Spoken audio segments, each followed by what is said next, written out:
Сәлем құрметті көрермендер, бүгін сіздермен Мастер KZ каналы. Бүгін мен сіздерге Instagram аккаунтынан қалай, яғни шрифті өзгертуге болады, сол туралы айтып өтетін болам. Ал демек бастамас бұрын каналға лайк, подписаться басып өтуді ұмытпаңыздар. Ол үшін алдымен Play кіреміз. Play мен жаңа іздеген болатынмын, чат стиль деген. Дәл осы программаны тартып аламыз. Менде бірінші болып тұр, міне сіздерде дәл осылай шығуы керек. Осыған кіресіздер, установить етіп аласыздар. Установить етіп болғаннан кейін открыть деген кнопканы басамыз. Кішігірім загрузка және рекламалар болады. Бұл программада Enter деген кнопканы басамыз. Және мына жерде өзіңізге ұнаған стильді, бұл жерде өзіңізге ұнаған стильді үстінен лайк басып қоясыз. Мен лайк басқам, мына стиль және мына жерден көптеген стильдерді өзіме таңдап алғанмын. Осы жерден өзіңізге кез келген стильді таңдап, үстінен лайк басып қоясыздар. Жерде кнопкалар да бар, осы кнопкаларды да қолдансаңыздар болады. Стандарт жазған кезде осылай болып шығады. Және енді бұның настройкасын дұрыстап алсақ, настройкасын дұрыстау үшін мына түймешені басамыз, астынан тұрған кнопкалар тұр. Және бұл кнопканы басқаннан кейін птичка қоятын боламыз.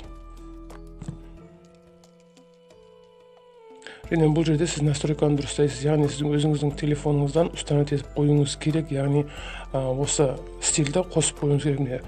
Чат стиль деп тұр, осының үстінен басамыз және птичканы қосамыз. Оны қостық, енді келесі мінеде скачивание приложение деп тұр, осыған кіреміз, және мінеде тұр чат стиль деп. Байғаған болсаңыздар, отключение болып тұр, осыны қосамыз. Redmi телефондарда сіздерде де, менің телефоным Redmi болғандықтан менде осылай шығады, және менде минут беріледі. Сіздердікі егер Samsung немесе басқа телефон болатын болса, сіздерде минут берілмеуі мүмкін. Яғни осы ережелерді сіз қабылдауыңыз керек. Қаласаңыздар оқып шықсаңыздар болады. Қорқынышты ешнәрсе жоқ. Я согласен дегенді басып, окей деген түймешені басамыз. Және міне біздің бұл стиліміз қосылды. Демек, енді тек птичканы қосып шықсақ болды. Мінекей енді бізде бұл екеуі де қосылды. Енді бұл қалай жұмыс жасайды? Мен сіздерге соны түсіндіріп өтетін болайын.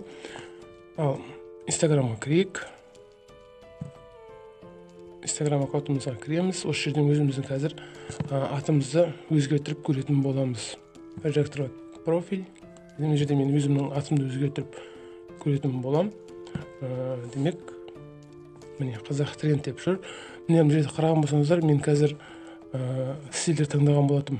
Міне атым өзгере келді. Көрген байқап тұрған болсаңыздар, мына менің есімім өзгеріп жатыр, міне. Бұл жерде көп қайсыбірін таңдаймын десеңіздер де өздеріңіз білесіздер. Сіздер жаңағы таңдап қойғандарыңыз барлығы бар мына жерде. Міне доллармен де бар. Сіз жаңа қайсыбіріне лайк қойған болсаңыз, солардың барлығы осы жерде шығады. Өзіңізге ұнағанын таңдайсыздар және птичканы қойсаңыздар жеткілікті. Мінекей қарағандарыңыз көріп тұрғандарыңыздай, міне менің профилім өзгерді. Бұның ерекшелігі, сіз кез келген аккаунттарыңыз, кез келген мессенджерлерге кіріп, осы арқылы аттарыңызды өзгертулеріңіз мүмкін. Немесе өзіңіздің историяңызға салатын болсаңыз да, демек осылай өзіңізге кез келген сөздерді жазып, мысал үшін дәл осылай әріптерді ауыстырсаңыз болады. Кез келген әріпті жазайық. Міне мысал үшін мен алай жазамын. Жүрекшелер қоямыз. Бұл жерде қайсы әріптерге лайк қойған болсаңыз, дәл сол күйде шығатын болады. Тек сіз лайк қойсаңыз ғана шығады, лайк қоймасаңыз шықпайды. Және бұның бір айтаты кететін жайты, тек латын әріптермен ғана жұмыс жасайды. Өзіміздің қазақ кирилл әріптерімен бұл әріптер қосылмайды. Сол үшін тек латын әрпінде ғана жүзеге асады. Егер түсінбеген жерлеріңіз болса, комментарийға жазып кетіңіздер. Мен міндетті түрде сіздерге жауап беретін боламын. Қарағандарыңыз үшін рахмет. Келесі кездескенше сау саламатта болыңыздар, достар.